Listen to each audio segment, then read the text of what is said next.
Welcome to our video, and yes we are, we're in the borough of Holborn, and guess where we are? I do love a good street sign, don't you? Okay, so in this video we're going to cover Lincoln's Inn Fields, plus Lincoln's Inn as well. If you've not heard of these places, wow, have we got a treat for you. And it's not a surprise you haven't heard about these places.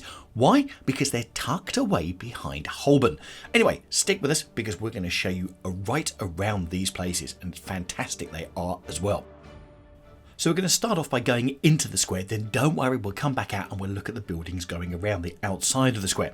So Lincoln's Inn Fields is the largest public square in London, and believe it or not, it was laid out in the 1630s under the initiative of the speculative builder and contractor William Norton, and it was the first in a long series of entrepreneurs who took a hand in developing London. This is one of two water fountains in the corner of Lincoln Inn's Fields, and the other one is diagonally opposite.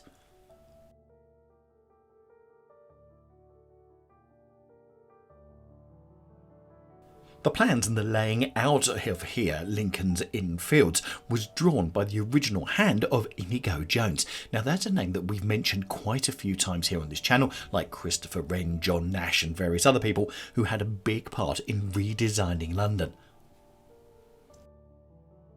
So when it was originally built and it was laid down, Lincoln's Inn was situated in the county of Middlesex, and up until the 17th century, unbelievably, cattle grazed here on the fields, which were part of the Holborn grassland, which is unbelievable, isn't it? Which was named Pursfield and belonged to St Giles Hospital. At one point, when they excavated the home of 64 Lincoln's Inn Fields, it was noted that one Catherine Smith, who was the owner of the White Hart Inn on Drury Lane, leased the land from 1520. Then it reverted to the Crown, and it was used as a pasture, and it was also used occasionally for an execution as well.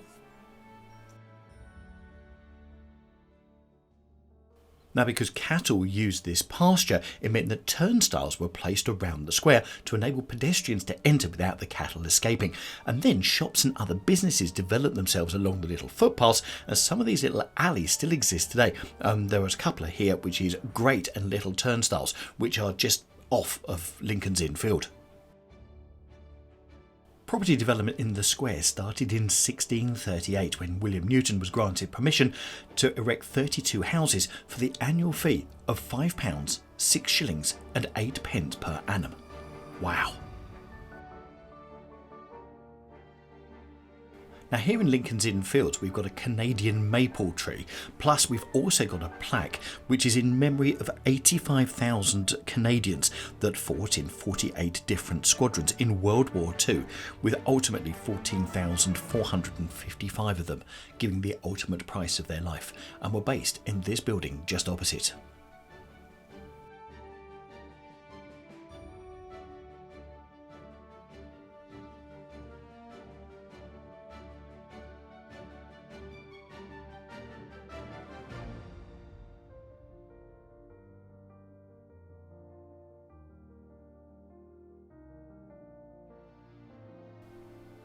When William Newton gained the permission to build the houses, it was on the strict condition that the central area remained an outdoor space.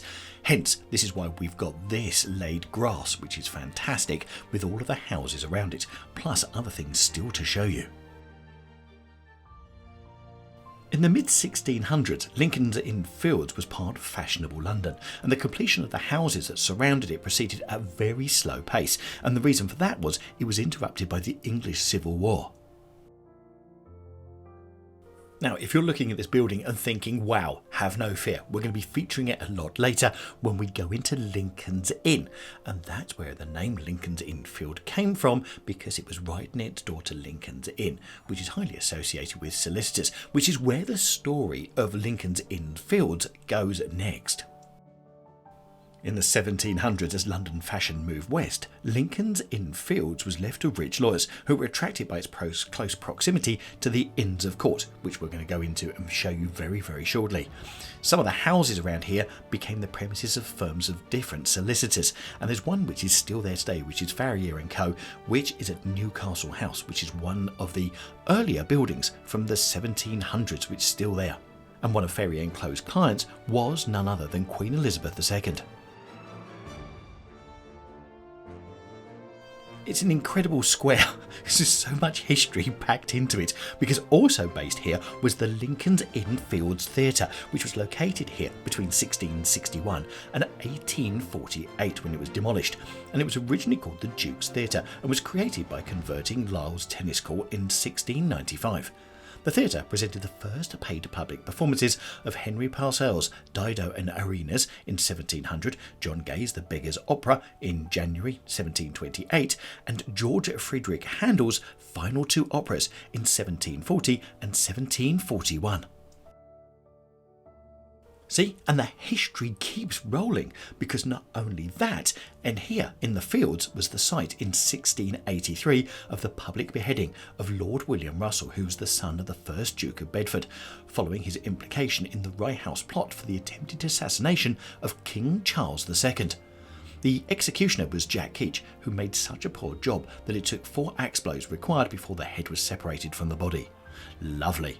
After the first stroke, Russell looked up to him and said, "You dog, I did give you 10 guineas to use me so inhumanely." Also here at the Fields sometime after 1735, they were enclosed with the iron railings, on the account of the then Master of the Rolls, which was Sir Joseph Jekyll, being ridden over by a horse. Now, an alternative version of the story claims that Jekyll was attacked for his support of an Act of Parliament raising the price of gin. Ha! Sacrilege!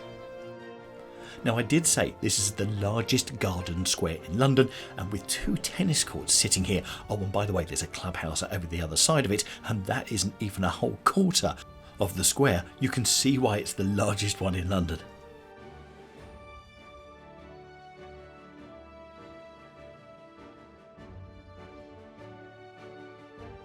Now, as you've seen as we walked around the outside of the garden square here, there's loads and loads of benches. So if you're coming down here on a really beautiful day, there's plenty of places to come and sit as well. And also you can come and take in the bluebells if you're coming in late spring, because they're now starting to sprout, which look absolutely fantastic. And also it's just a great place to come and have a walk. And also if you've got children with a football, it's just one of those places that's tucked away that so many people don't know.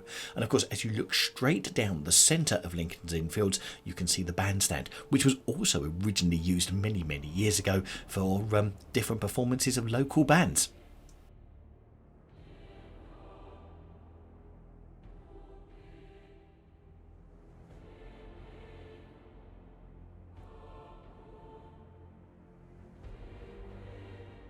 We're looking at Lindsay House, and this is the oldest house on the square, which was built in 1640, incredibly. And the house next to it was the scene that was set for Bleak Expectations by Charles Dickens. Also on the square, you've got this building here, and also the one we're coming up to as well on our left-hand side, which both belong to the London School of Economics for studying. So it's one of those great places that attracts lots and lots of students locally. Now, this building here, which belongs to the London School of Economics, was opened in 2008 by Her Majesty the Queen and the Duke of Edinburgh at the time, and is actually the Departments of Law and Management of the LSE, and cost £71 million. It's a state-of-the-art building.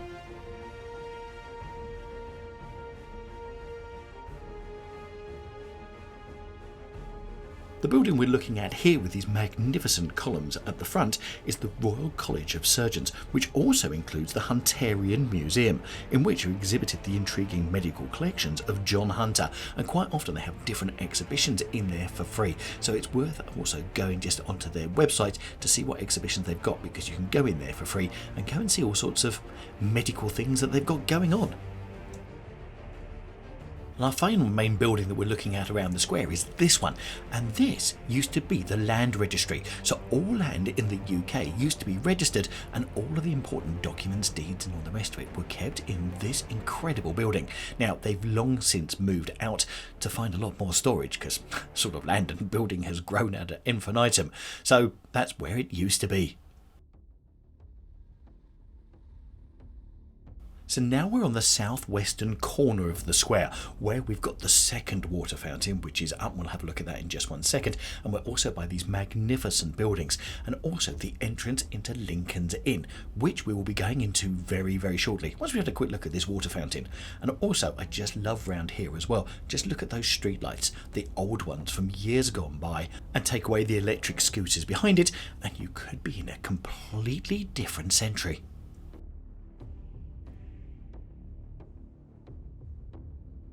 Really hope you're enjoying the video and you're finding out about parts of London you probably haven't come across before. Funny enough, I hadn't really, and I've been to London so many times as well.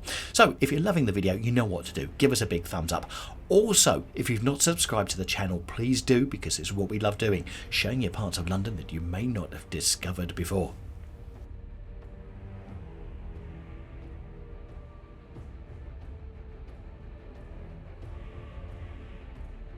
So we've had a great look at Lincoln's Inn Fields, that's the square, and also a number of the buildings going around it. Now it's time to look at Lincoln's Inn and just look at those Tudor chimneys on top of the building there. Right, we're going to go in through this gate here. Oh, and by the way, don't be put off by the barriers and all the rest of it. It's okay, you are allowed to walk in. I did double check before I went in there because I had a funny feeling I might get hauled out otherwise, especially brandishing a camera. Welcome to Undiscovered London. This is an oasis. Why? Because it is quiet, there is no traffic, and it's away from the rest of it. You can't actually believe that you've got Holborn, Fleet Street and Aldwych, well, within a 30-second walk as soon as you leave this area. This is incredible. So welcome to Lincoln's Inn.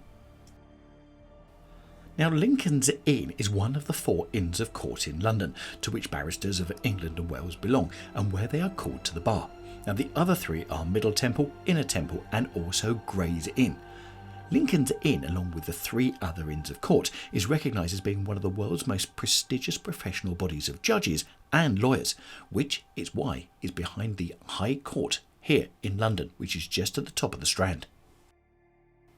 Lincoln's Inn itself is the largest inn, and it covers 11 acres, which is 4.5 hectares, and is believed to be named after Henry de Lacy, who was the 3rd Earl of Lincoln.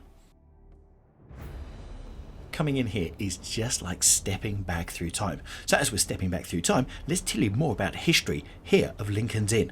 Now, during the 12th and the 13th century, the law was taught in the City of London, primarily by the clergy. Then 2 events happened which ended this form of legal education. Firstly, a papal bull in 1218 that prohibited the clergy from teaching the common law rather than canon law. Now, when I say a papal bull, you're probably thinking, oh, he means bill. No, a bull was also short for bulla, which meant seal, so it was a papal seal that was issued. Now, secondly, a decree by Henry III of England on the 2nd of December 1234 that no institutes of legal education could exist in the City of London. The secular lawyers migrated to the hamlet of Holborn, near the law courts at Westminster Hall and outside of the city. So really what you're looking at here when we're looking at Lincoln's Inn, these are all buildings in which the lawyers are working and getting ready for their various court places, and this is where they're based. But also what you've got is you've got chapels, which is that building right at the end there, which we'll have a closer look at in just one second, and also that large one as well that we had on the way in. So this is one of the 4 places, one of the 4 main places in central London where the barristers are working whilst they're based here in central London with the law courts behind. The precise date of the formation of Lincoln's Inn is unknown, but they think there are black books which document the minutes of a governing council going back to 1422, and the earliest entries show that the inn was at that point an organised and disciplined body.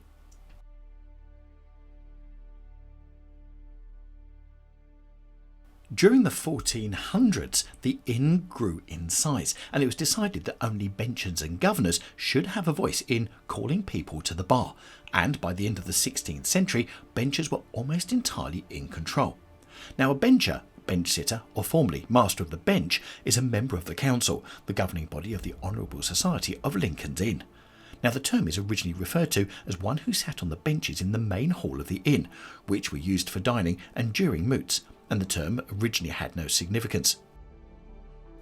In Lincoln's Inn, the idea of a bencher was believed to have begun far earlier than elsewhere, and there are records of 4 benchers being sworn in 1440. Now, William Holdsworth, who was the editor of the Black Books, both concluded that benchers were, from the earliest times, the governors of the inn, unlike other inns who started with readers. Okay, got that? There's a test coming a little bit later. Basically, up until the mid-1550s, there were governors and there were benchers, and some ruled the place and others didn't.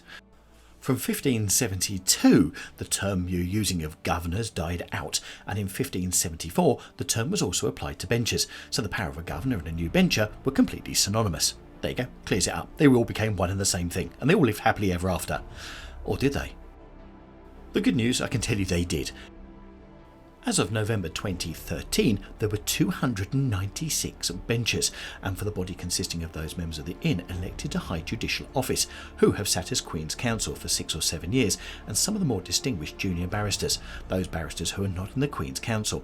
Now, there's also additional benchers, members of the Inn who have been successful in a profession other than the law, who have the rights of a normal bencher, except they can't hold an office such as Treasurer. In addition, there's also honorary benchers who also hold all the rights of a bencher except the right to vote and the right to hold an office. These people are of significant distinction who have been elected by the Inn, and it includes people such as Margaret Thatcher, the former Prime Minister. Now, in common with other inns, Lincoln's Inn also has a royal bencher, which are members of the royal family who have been elected benchers. The present royal bencher is the Duke of Kent, who was elected after the death of the previous incumbent, which was Princess Margaret. In 1943, when she was elected as a royal bencher, Queen Mary became the first female bencher in any inn. Now, here's a controversial one. His Royal Highness Prince Andrew, Duke of York, was elected as a royal bencher in December 2012. Don't ask me, he probably isn't any longer. As far as some of the buildings are concerned, the chapel that we saw earlier dates back to 1428, and a lot of the buildings are back from the 1600s. The architecture is absolutely incredible here. This is the Great Hall, or the New Hall, and it was constructed, as you can see there, 1843. Love the brickwork for it. And it was one of those places where the old hall was too small for meetings, so it was used, and the benchers decided to construct a new hall, which containing sizable rooms for their use, and also a library. So what did you think of Lincoln's Inn Fields and Lincoln's Inn? And did you know of their existence, especially Lincoln's Inn? Anyway, if you love history like this and things going well back in time, then I've put a link to our video on St James's Palace, one of the oldest London palaces. See you in there.